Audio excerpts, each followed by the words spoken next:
There's a lot of thought behind a person being a born loser, becoming who I am today. You don't just wake up and just rocky the shit. You gotta wake up and think about, there's a process to getting better, and that process is never finished. Like a lot of times, if your back is hurting, it may not be your back.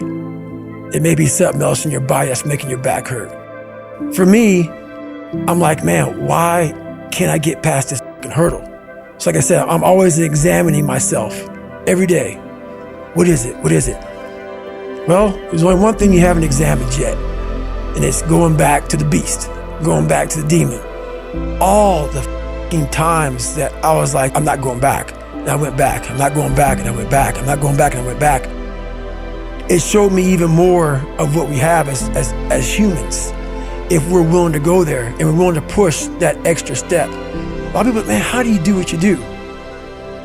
At the end of the day, I ask myself one question: can I take one more step? And usually the answer is yes.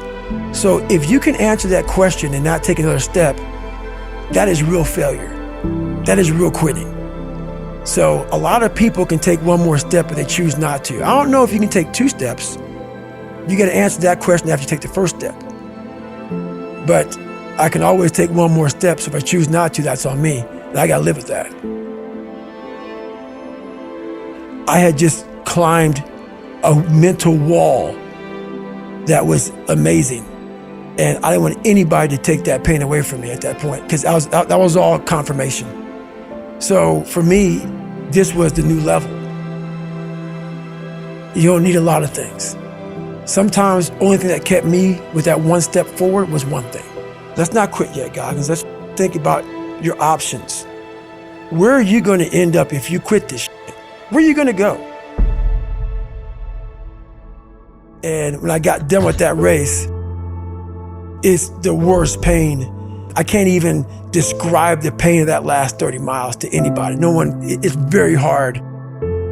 So when it ended and I'm laying there in the worst pain of my entire life, I'm shaking, I'm jacked up, and all I could think about was, I can't believe what I had just done. To me, it was humanly impossible to even think about going 30 more miles in that shape. And once you do it, what came over me when that shower hit me, and the reality hit that I just went 101 miles.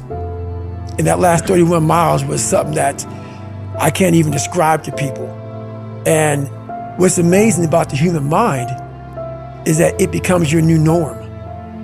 Like, to think that I can run 200 miles, 240 miles, and that becomes like running 50. I never thought that was possible. This is why I'm always pushing that limit, because I know that within pushing these limits, there's always more.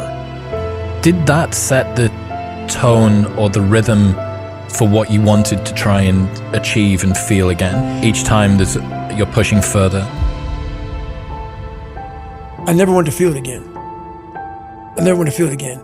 But what it did was it showed me what is possible. And that's what set the new stage for me. That's when I realized, oh man, I've really been underachieving my entire life. But it taught me what is possible. It taught me like, okay, I got it, check. I'm about action, and action means less talking and more doing. So that's where I've been. It only takes 1 second for you to lose the whole thing. So the 1 second decision is just that. You're in a situation where life is sucking. Let's say you're in extreme cold water and your life is flashing before your eyes. Every time that wave goes over your head, your thought process is, I gotta get the fuck out of this water. And you're in Hell Week. And you're hour 1 of 130 fucking hours. It's cold, I can't be cold this long. And then this is where that 1 second decision comes in. You forgot every reason why you wanted to be there. You don't care about SEALs. You don't care about any of this. You don't care about fighting for your country. All you want to do is go back home. You want the warmth. You may want something to eat. All those things of comfort are there in that 1 second. And this is where people lose. So What I do in that 1 second, because we all think about quitting when it's hard, but what you have to do in that 1 second is hard to process information during pain, because that pain takes over and you can't think rationally. You're thinking about fight or flight, save yourself. That's not a rational thought. It's not a thought that's going to get you through hard times. Most people fail that 1 second. So what happens, what I do, I start thinking logically. I calm my brain down, because your brain just wants to get the fuck out. It's about gaining control of your mind, putting things back in the proper perspective, and then saying, I really do want to be here, and I'm going to have a bunch of these 1 seconds, and I have to learn to control these, because if I fail one of these 1 seconds, I will not be a SEAL. I will not be a doctor. I will not be a lawyer. I will not be whatever the fuck it is. So that's how important that 1 second decision is. It's all about your mind takes control of you. You have to say, fuck you, I run this motherfucker. There's no other way to make it out here. I mean, you can't just always be, head down in the sand. You got to learn to pick yourself up on your own. A lot of times these fights and these battles, you got to be your own coach. You got to be your own motivator. Because there's a lot of people in this world who don't want to see you make it because they think you could take a piece of their pie. But I've learned to study people before I react. Because there's no successful person in the world who's in a good headspace that's going to ever attack anyone in that kind of manner. There's always going to be something wrong with them. So you got to always dive a little deeper before you get your feelings hurt. Take time. Take that 1 second to pull back and study them. Because most people who are in good places, they don't care about what you're doing. They don't care about what you're doing. They don't try to destroy you. They actually will try to build you up versus destroy who you are as a person. So that's where I'm at now in life, is most people who do that, they're in a very dark, dark place. As you get bigger, as you get more successful, you open the door for people to critique every fucking thing you do. And most of the people who are critiquing you usually aren't where you are. And all their critiquing comes from people who are really at a low level of life, which is sad. But what we do, people who are on the upper level, hearing the haters at the lower level, like I said, you'll never meet a hater doing better than you. True statement. So I started making these mixtapes with all of these hate messages about people talking shit. And it became such a source of fuel that it was amazing, because I know why you hate me. You hate me because you're probably in the bed right now. You're probably an underachiever. You're probably somebody who doesn't want to do anything with your life. So I make you question everything about yourself. So I'm going to continue making you question yourself by coming out here and being even more successful. So what happens is, there's days where I'm like, you know what? I really don't want to do this today. And I'm like, oh, hang on. So I listen to that while I run. I sometimes play it in the house. It's half comical, it's half inspiring. I'm actually inspired by it. Because I know I'm gonna get hit in the mouth. There's an art to getting hit in the mouth. And that is why these things are important. You have to wake up and you have to give yourself belief. You have to give yourself confidence. So it starts with that run. Belief is like, there's an after school special belief where the mom says, believe in yourself, and that's all great, but there's also a built belief. How I build belief is through the daunting tasks I put myself through. So that's proof positive that I can. You don't become confident by shouting affirmations in the mirror, but by having a stack of undeniable proof that you are who you say you are. Outwork your self-doubt. Yes, because a lot of people, they say when you wake up in the morning, pound your chest, look at yourself in the mirror and do all this fucking bullshit. I hope it works. What works for me is that everyday resume. The things I know I've accomplished, the things I know I've done, real hard work, the real calluses on my mind, the real calluses on my hands. That's it. You must build belief. You must build confidence and say, I can knock that shit out.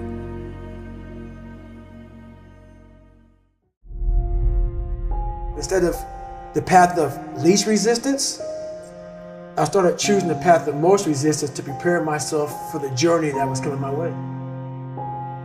And you realize through hard work, you can outwork anybody. No matter how badass they are. It starts with yourself, man. You gotta start diving into those things that you're afraid of. You don't gain confidence by going to the spot that makes you feel good. It's gonna be a false reality. And the second life gives you that challenge, all you wanna do is go back to what gave you confidence. Is that happy spot? No. What gave me confidence was spending years at a kitchen table trying to learn how to read and write on my own. Realizing I can't learn the way you learn. I can't, but I can learn. What gives you confidence, not being afraid, is overcoming the fear. That's what gives me confidence, is facing these things, overcoming them. And maybe not overcoming them every day, but facing them and facing them and facing them. Pretty soon like this, you know what, man, this is where it's at. It's not in that comfort zone. It's in the discomfort zone is where my confidence is getting built. Mm-hmm. That's where it's getting built. Happiness, peace, enlightenment, it's all up here, man. It's all up here. It's all up here. You just gotta be willing to go and face it. And that's the hard part. The physical standard is not what they need to meet. It's a mental standard you must meet in life. That's how I live my life. I now know that there is no cap on the human mind. There's no cap. We cap it ourselves. When most people quit, I had just started. And when you take that mindset and you learn to flip that around, that's what made me powerful. And my body followed. And so I said, I want to do this. I'm going to give myself a challenge every single day until the fear goes away. That's right. And I feel like that's what more of us should be doing. I'm hearing that that's what how you live your life. That's all it is, man. And it helps me feel so much more confident. When you overcome that fear of saying this doesn't have control over me anymore, that's right. It's like you can be at so much more peace. A lot of us speak in hollow words. I used to speak in hollow words. I don't do it anymore. Everything that comes out of my mouth has substance. It's real. We all have these feelings in our bodies, in our minds, in our souls.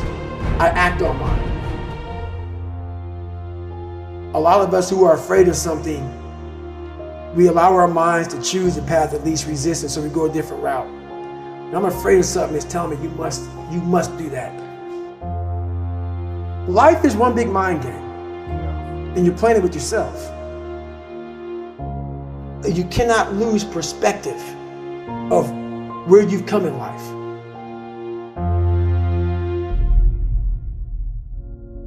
I'm trying to give people a different thought process of life, where failure, hell, disappointment, discomfort is a great learning tool.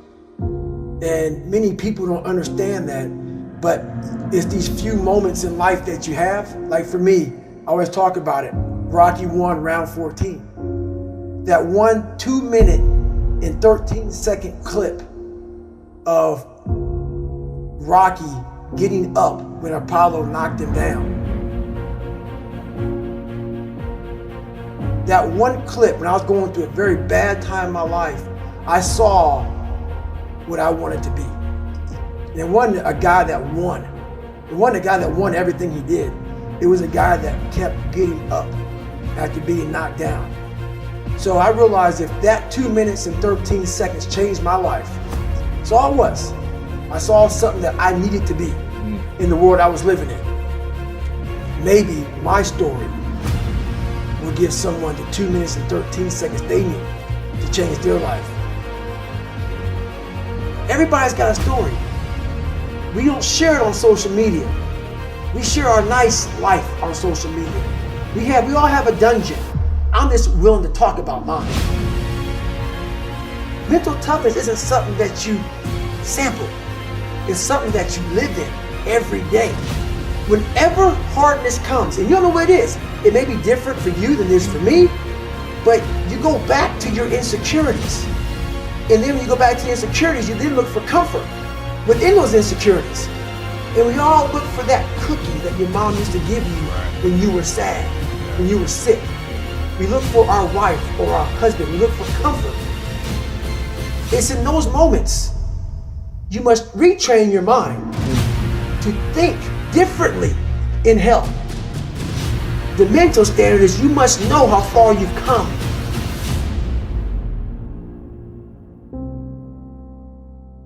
I walk in a room now and I know the hours and years and decades I put into David Goggins.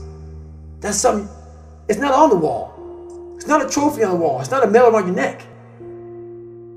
I don't care how you perceive David Goggins, because through my journey, I figured out the one piece I was missing. I thought it was cars. I thought it was women. I thought it was money. I thought it was everything. The one piece I was missing was me having the courage to face myself. Where I got my work ethic from was the hours I had to spend learning this.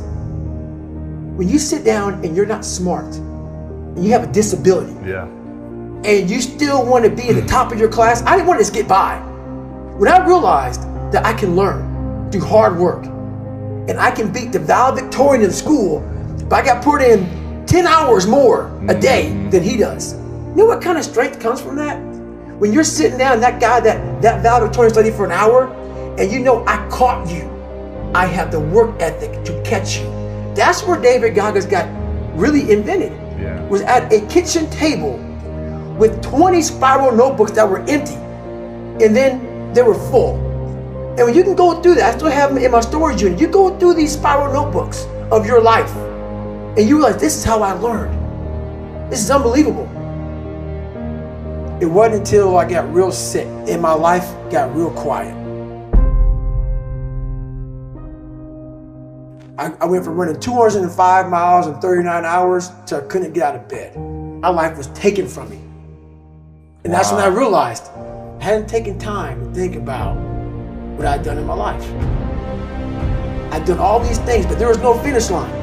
I finished a race of life, and I wouldn't even receive my medal. I go on. I get in the car and I go. When I started figuring out life, that I was leaving so much in the tank. Once I realized, my God, man, I was this dumb, fat kid being bullied, and now I'm a 180-pound person who lost 106 pounds in less than 3 months. Learn to read, learn to do this, learn to do that. I was like, I need more. I was fueling my mind with everything. And I never took time to say, my God, you came from this hell, and you're here. I had come 8,000 miles from where I started. But if you never know that, you're still in the $7 a month place. So it's that quiet place. It's that place by yourself. It's those hours and years and decades by yourself in the grip of life. When life has you by the throat and choking you out, and you're sitting there calm because you're trying to figure it out. You're not panicking. You're not quitting. You're not throwing in the towel.